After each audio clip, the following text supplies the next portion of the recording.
बिस्मिल्लाहिर्रहमानिर्रहीम। अस्सलाम वालेकुम नाज़रीन, मैं हूँ आम शहरी आरिफ हमीद भट्टी।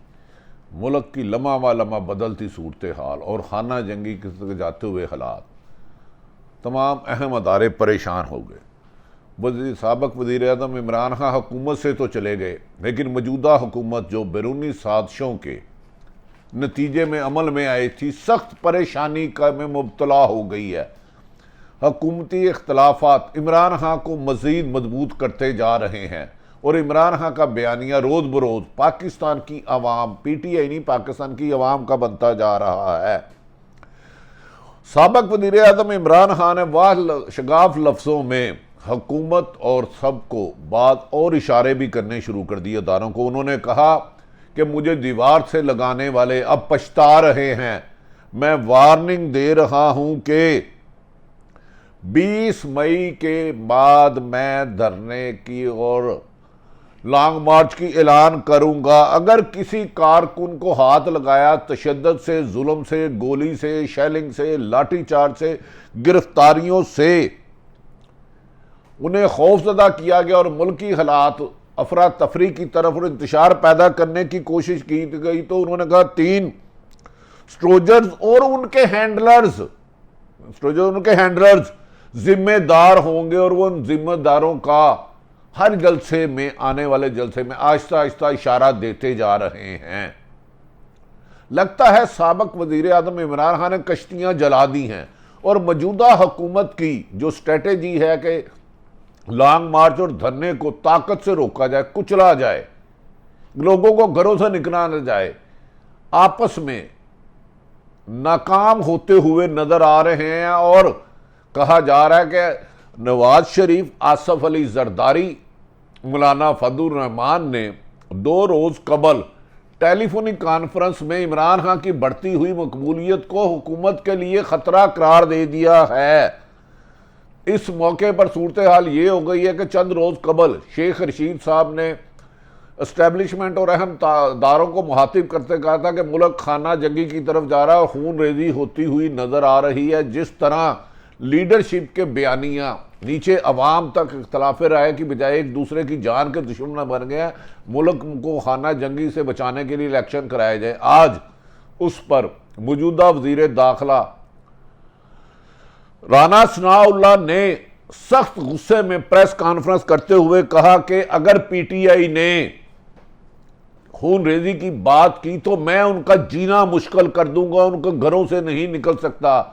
उन्होंने धमकी अमेज प्रेस कॉन्फ्रेंस में कहा कि मैं इनके लिए इनको घरों तक मैसूर कर दूंगा और पकड़ के वो हाल करूंगा कि PTI अंजाम याद रखेगी। नाज़रीन, ये लीडरशिप एक दूसरे से इख्तलाफात करती थी, इमरान खान साहब नवाज शरीफ से, मौलाना फजलुर रहमान से, आसफ अली जरदारी से, लेकिन बदकिस्मती है ये इख्तलाफ राय अब पाकिस्तान के 22 करोड़ के हर महल्ले, गली, गांव, चौराहे, कस्बे, शहर, तहसील में पहुंच चुका है और लोग एक दूसरे को अदम बर्दाश्त की तरफ से एक दूसरे के खून के प्यासे होते जा रहे हैं। अगर यही हालात रही तो मुझे खदशा है खुदा ना खास्ता ये मुल्क खाना जंगी की तरफ बढ़ जाएगा।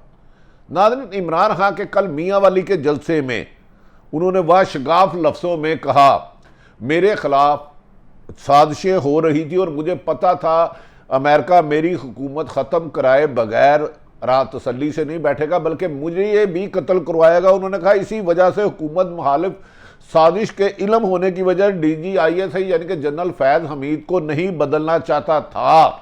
वो कि DG ISI सिर्फ इमरान खान के नहीं, वो मुल्क के होते हैं। मेरे ख्याल में ये उनकी अपनी राय है, लेकिन हमें अदारों के अहम ओहदों पर तैनात अफसरों को ज़ेरे बहस नहीं लाना चाहिए। उन्होंने कहा कि मैं इसीलिए नहीं बदलना चाहता था, मैं जानता था कि साजिशी अनासर बैरूनी ताकत पर अमेरिका के कहने पर पाकिस्तान में ना सिर्फ पैसा बांट रहे हैं बल्कि खौफ की अलामत बना रहे हैं। और इसी सिलसिले में बाद अदारों, सरकारी अदारों ने भी 3 यानी कि आसफ अली जरदारी, नवाज शरीफ और मौलाना फजलुर रहमान के साथ मिलकर मेरी हुकूमत का तख्ता गिराया है। नाज़रीन, इस मौके पर उन्होंने कहा कि मैं जानता था कि जब मैंने अमेरिका को एब्सोल्युटली नॉट किया है तो पाकिस्तान में अरसा दराज से जो पिछले 20-20, 30-30, 40-40 सालों से अमेरिका के पे रोल पे है। बज़ाहिर तो वो पाकिस्तान के किसी ना किसी जगह पर काम कर रहे हैं, लेकिन उनके माई बाप, उनके आका अमेरिका हैं और वो उनके लिए पाकिस्तान में ब्रेन वॉशिंग करते हैं। वो मुझे और मेरी हुकूमत को नहीं छोड़ेंगे, लेकिन मैंने मुल्क की आज़ादी और ख़ुद मुख्तारी के लिए अपनी ना सिर्फ जान बल्कि हुकूमत भी कुर्बान कर दी। उन्होंने कहा कि अगर मैं भगोड़ा होता तो इमरान नवाज शरीफ की तरह मुल्क से फरार हो जाता। नवाज शरीफ को जब सज़ा हुई तो अदालतों से, तो वो बहाना बना के इलाज कराने की बहाने मुल्क से फरार हो गए। उन्होंने माजी में आसफ अली जरदारी को भी ललकारा। उन्होंने कहा, जरदारी ने नवाज शरीफ के दौर में एक दफ़ा कहा था कि ये ताकतवर हलकों को मुखातिब करके आप 3 साल के लिए आते हैं, हमने सारी उम्र रहना है, अगर आप बाज ना आए तो हम ईंट से ईंट बजा देंगे, कराची से खैबर तक बंद कर देंगे। उन्होंने कहा, यह धमकी उन्होंने पाकिस्तान की एस्टेब्लिशमेंट को दी और फिर आसफ अली जरदारी मुल्क से फरार हो गए। लेकिन उन्होंने कहा कि मैं किसी इदारों को धमकी नहीं देता, लेकिन मेरा ओढ़ना बछोड़ना पाकिस्तान है, मैं मुल्क से नहीं जाऊंगा। उन्होंने कहा कि ये भगोड़े, आज इनकी हुकूमत अपने साथ दस्तो गिरेबान हो जाए अगर इन्हें मेरा खौफ ख़त्म हो जाए। उन्होंने कहा, ये सारे महंगाई मार्च के नाम पर आई थी। नवाज शरीफ, आसफ अली जरदारी, शहबाज शरीफ, मौलाना फजलुर रहमान कह रहे थे अब मेरे आने के बाद इन्होंने चीनी की कीमत में इजाफा किया, घी की कीमत में इजाफा किया, बिजली की 4 दफ़ा कीमत में इजाफा किया और अब पूरी आवाम पहले एक वक्त क्या अब एक निवाले के लिए तरस चुकी है। इन्होंने कहा, इन्होंने मुझसे ज़्यादा जो IMF की शराइत मैंने नहीं मानी थी, इन्होंने गुलाम मना ज़ेन से वो भी शराइत मान ली। उन्होंने कहा कि अगर मेरी 155 अरकान असम्बली थे तो ये नवाज शरीफ, जरदारी और 3 सोजिज के तो सिर्फ और सिर्फ 86 लोग हैं नून लीग के, तो ये हुकूमत चल ही नहीं रही। ये मेरी दुश्मनी में और अपने केस, अपने ऊपर अरबों रुपए की करप्शन के केस ख़त्म करवाने के लिए इकट्ठे हैं। आज मैं साइड पे हूँ तो ये एक दूसरे के साथ दस्तों गिरेबान और असम्बली में क्या होटलों में और घरों में लड़ाई झगड़ा करते हुआ नजर आए। दूसरी तरफ नाज़रीन, पीपल्स पार्टी ने हालात की मुनासबत आंच लिया और वो समझ रही है कि ये हुकूमत ज़्यादा देर नहीं चल सकेगी। आज साबिक वज़ीर आज़म यूसुफ रज़ा गिलानी की मुलाकात हुई और उन्होंने अपना पंजाब का गवर्नर विड्रा कर लिया और कहा जा रहा है इस सिलसिले में लड़ाई और अरूज पे चले गई है, क्योंकि उन्होंने सदारत पाकिस्तान मांग ली है अगर अपीचमेंट होती है। दूसरा, चेयरमैन सेनेट उन्होंने कहा हमारा होगा, स्पीकर हमारा होगा, आईनी ओहदे से हमारा लेंगे। उनका ख्याल है पीपल्स पार्टी का कि पंजाब में वफाक में सिर्फ 2 नंबर से है, अगर किसी एक 3 लोग जिस दिन चले गए उस दिन वफाकी हुकूमत ख़त्म हो जाएगी, लेकिन चेयरमैन सेनेट उनका बच जाएगा, स्पीकर उनका बच जाएगा। उनका कहना है कि पंजाब में फैसला हो चुका था कि मखदूम अहमद महमूद पीपल्स पार्टी के गवर्नर पंजाब होंगे, लेकिन पंजाब की हुकूमत डूबती कश्ती में हम सवार नहीं होना चाह रहे और एक प्लानिंग के तहत उन्होंने कहा अब आपने मुल्क की सदारत अपीचमेंट के बाद हमें देनी और इसके अलावा नवंबर की अहम तैनाती के लिए पीपल्स पार्टी ने अपनी शर्त शहबाज शरीफ के आगे रख दी है कि वो तैनाती आप हमारी मशावरत से करोगे ताकि अगला इलेक्शन सेफ हो सके। नाज़रीन, कैसी बदकिस्मती है। हमारे सियासतदान अवाम के वोट की तो बात करते हैं, अवाम के वोट की कदर तो करते हैं, लेकिन सरकारी इदारों के मरहूने मिन्नत रहते हैं कि अगर हमारी मर्जी का फलां सीट पे बंदा आ गया तो हमारा इक़्तिदार हमें मिल जाएगा चाहे जो भी हो। तो इस जमहूरियत को आग लगा देनी चाहिए जिसमें अवाम की इज्जत ना हो। जमहूरियत कहते हैं अवाम की हुकूमत अवाम के लिए, अवाम के ज़रिए, लेकिन ये ताकतवरों के मरहूने मिन्नत मोहताज हो जाते हैं। नाज़रीन, दूसरी तरफ अभी ये आसफ अली जरदारी ने शर्त लगा ली और शहबाज शरीफ और नवाज शरीफ से 3 आईनी ओहदे ले लिए और गवर्नर पंजाब का विड्रा कर लिया, क्योंकि उनका ख्याल है कि गवर्नर पंजाब के पास एक क्लर्क बदा कर ले कि नहीं है। और हमजा शहबाज की जैसे ही इलेक्शन कमीशन ने मुनर्रफ अरकान का किया तो उनके मेरा हमजा शहबाज की पंजाब में हुकूमत ख़त्म होने से कोई नहीं रोक जाएगा, क्योंकि इनमें से 25 मुनर्रफ अरकान यानी कि जंगीर तरीन ग्रुप और अलीम खां ग्रुप को मिला के हमजा ने तमाद का वोट लिया। तो ये तो आज गए सो कल गए।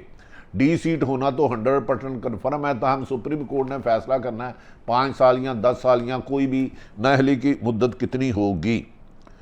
पंजाब में जैसे ही पीपल्स पार्टी ने गवर्नर से विड्रा हुआ तो मुस्लिम लीग नून ने बलीगुर रहमान को गवर्नर पंजाब नामजद कर दिया। जराए के मुताबिक बलीगुर रहमान को गवर्नर पंजाब नामजद कर दिया है, जिसको समरी वजीर आज़म ने सदर को भेज दी है।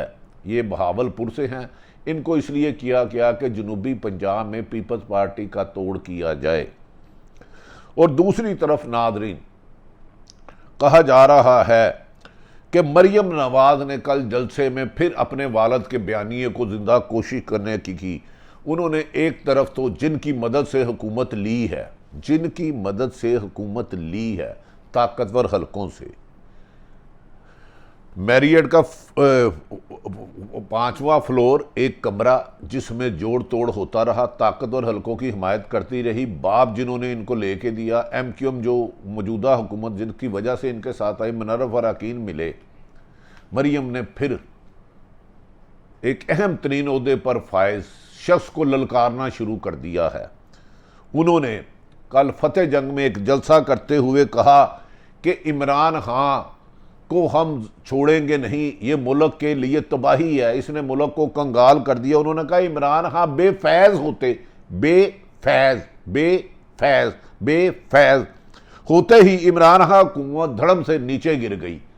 आप समझते हैं ना, मरियम नवाज शरीफ और मौलाना फजलुर रहमान ने हमेशा उस वक़्त के DG और मौजूदा कोर कमांडर पेशावर पर कहा था कि इमरान खान को बैसाखियाँ जनरल फैज़ हमीद देते हैं। इस तरह के जलसों में पाकिस्तान के अदारों की, हसास लोगों में जो पाकिस्तान की सलामती के दामन है, फ़ौज है, पूरी फ़ौज 99% फ़ौज मुल्क से मोहब्बत करती है। अगर एक दो बंदा कोई सियासी रोल अदा करता है तो उसको नहीं करना चाहिए, लेकिन उनको इस तरह जलसों में अवाम में और फ़ौज के दरमियान फासले पैदा करने वाले मुल्क की मोहब्बत नहीं कर रहे। हाँ, अदारों को भी चाहिए कि वो न्यूट्रल चले और सारी सियासी जमातों के साथ एक जैसा सलूक करे। क्या ये भी कहा जा रहा है कि साबिक वज़ीर आज़म, अहम तरीन खबर है नाज़रीन, नवाज शरीफ ने अपने भाई वज़ीर आज़म पाकिस्तान शहबाज शरीफ से कहा है कि हमारा जो पहले दिन बयानिया था, यानी कि DG ISI रिज़ाइन दे, उस वक़्त के आर्मी चीफ रिज़ाइन दे और खलाई मुल्क, वो काम पर वही बयानिया दोबारा अपनाया जाए। क्या मौजूदा वज़ीर आज़म आर्मी चीफ से रिज़ाइन मांगेंगे? बज़ाहिर ये मुमकिन नहीं लगता, लेकिन नवाज शरीफ की ज़िद है कि उनसे भी लिया जाए। जबकि पीपल्स पार्टी ने नून लीग को वार्निंग दी है कि अगर आपने आर्मी चीफ के ख़िलाफ़ कोई मूव चलाने की कोशिश की तो हम आपका साथ नहीं देंगे। पीपल्स पार्टी के 56 MNA हैं, 2 वोटों से ये हुकूमत खड़ी है। अगर पीपल्स पार्टी रास्ते से हटती है तो ये हुकूमत धड़म से गिर जाएगी।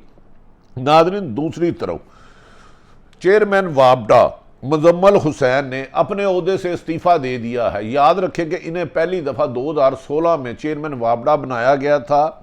ये एक रिटायर्ड जर्नल हैं और 21 में इन्हें दोबारा एक्सटेंशन दी गई थी। आज वो भी बड़े राज अफशा करेंगे कि उन्होंने मौजूदा चेयरमैन ओहदे से इस्तीफ़ा क्यों दिया है। दूसरी तरफ पीपल्स पार्टी और नून लीग के बढ़ते हुए फासले किसी भी वक्त हुकूमत के टूटने की वजह बन सकते हैं। कहा जा रहा है कि इनका अभी तक इकट्ठे रहने की सिर्फ और सिर्फ एक रीज़न है कि ये डर रहे हैं, जैसे कहते थे बग्गर सो जो बच्चों गब्बर सिंह आ जाएगा, इसी तरह इन्हें खौफ है कि अगर ये रहते हैं तो आपस में लड़ते हैं तो इमरान खान दोबारा वज़ीर आज़म बन जाएगा और वो इनको नहीं छोड़ेगा। नाज़रीन, वज़ीर आज़म इमरान खान ने ज़ाती तौर पर मैं समझता हूँ कोई बहुत अच्छी हुकूमत नहीं की, गुड गवर्नेंस नहीं की। उनके दौर में करप्शन भी हुई, करप्ट अफसरों को भी तैनात किया गया। इमरान खान की हुकूमत वैसे चले जाती तो शायद इमरान खान इतना ना होते, लेकिन अमेरिका की साजिश, अमेरिका का ये मरासला कि अदम एतमाद को कामयाब कराया जाए, वरना पाकिस्तान को छोड़ेंगे नहीं। अगर इमरान खान रहा तो ज़्यादा सख्तियाँ करेंगे। इस एंटी अमेरिका नैरेटिव ने इमरान खान को गिरती हुई शोहरत को बहुत ऊपर ले गए हैं। यही वजह है कि इमरान खान अगर 20 मई को हुकूमत के ख़िलाफ़ मार्च और धरने का ऐलान करते हैं तो ये कौम का इम्तहान होगा। अगर कौम बहुत ज़्यादा तादाद में आई तो यकीनन हुकूमत गोली, लाठी और लाठीचार्ज और शेलिंग से लोगों को नहीं रोक सकेगी। लेकिन हुकूमत का दावा है कि वो इस लॉन्ग मार्च को कामयाब नहीं होने देंगे। राना सनाउल्लाह ने इसीलिए कहा है कि मुझसे माफ़ी मांगे। राना सनाउल्लाह ने पाकिस्तान भर में पीटीआई के लोगों की फरिश्ते तैयार करना शुरू कर दी हैं जो जलसे में जा सकते हैं और उनकी गिरफ्तारियां बसी पैमाने में होंगी। अफसोसनाक खबर तो ये है, कहा जा रहा है कि ख़वातीन को भी गिरफ्तार किया जा सकता है। नाज़रीन, पुरअमन एहतजाज हर जमात का हल है। पीडीएम ने भी एहतजाज किया था और करना चाहिए था। अगर मौजूदा पीटीआई की हुकूमत इमरान खान की सरपरस्ती में पुरअमन एहतजाज करती है तो इनका हक है, लेकिन खाना जंगी की इजाज़त देकर मुल्क को तबाही की तरफ नहीं ले जाना चाहिए। अब अदारों को भी मुल्क के अदारे बनने हैं। अगर अदारे किसी एक जमात की तरफदारी करते रहे तो आने वाले हालात के ज़िम्मेदार तारीख लिखने वाला उनको भी ज़िम्मेदार ठहराएगा। पाकिस्तान जिंदाबाद।